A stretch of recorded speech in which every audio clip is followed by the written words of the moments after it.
অন্যরে credit দিতে চাই না, তার ভালো কাজের স্বীকৃতি দিতে চাই না। হয়তো আমার দলের লোক না, বা আমার চিন্তার লোক না, বা আমার সার্কেলের লোক না, তার প্রশংসা করতে চাই না, তার গুণগ্রাহী হতে চাই না। এরকম মেন্টালিটি আমরা অনেকে ক্যারি করি না।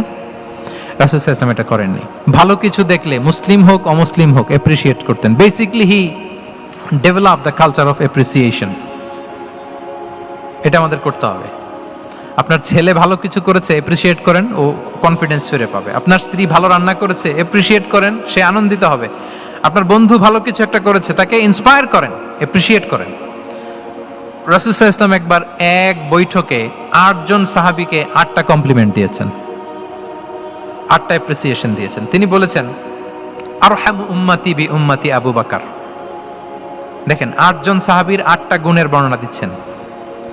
তিনি বললেন, আমার উম্মতের মধ্যে সবচাইতে রহম দিলের সাহাবী হচ্ছে কে? সবাই বলুন তো কে? আবু বকর রাদিয়াল্লাহু তাআলা। এত রহম দিলের ছিলেন, উনি যখন আল্লাহ রাসূল সাল্লাল্লাহু আলাইহি ওয়াসাল্লামের ইন্তেকালের পরে মসজিদে নববীতে যখন নামাজে দাঁড়াতেন, কান্নার চোটে উনি কেরাতই পড়তে পারতেন না। কমপ্লেন করতো সাহাবারা যে আমরা তো কেরাত বুঝি না, একটু স্পষ্ট করে পড়েন, কান্না একটু থামান। কেন কাঁদতেন? কারণ উনি যখন নামাজে দাঁড়াতেন, ওনার ফিলিংসটা হতো এরকম যে কাইফা আকুমু মাকামা রাসূলিল্লাহ, আমি রাসূলের জায়গায় কিভাবে দাঁড়াই? এখানে তো আমার রাসূল দাঁড়িয়ে ইমামতি করেছেন, আমি নবীর জায়গায় দাঁড়িয়ে কিভাবে নামাজটা পড়াই?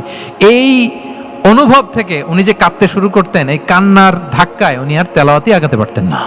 আরহামু উম্মতি বি উম্মতি আবু বকর। আমার উম্মতের মধ্যে সবচাইতে রহম দিলের হচ্ছেন আবু বকর। ও আসাদ্দুহুম ফি আমরিল্লাহি উমর। দেখেন, প্রশংসা করতেছেন। আর আমার উম্মতের মধ্যে আল্লাহর দ্বীন বাস্তবায়নে সবচাইতে কঠোর হচ্ছে ওমর। মুনাফিকরা ওনাকে জমের মতো ভয় পেত, ইভেন শয়তান ভয় পেত।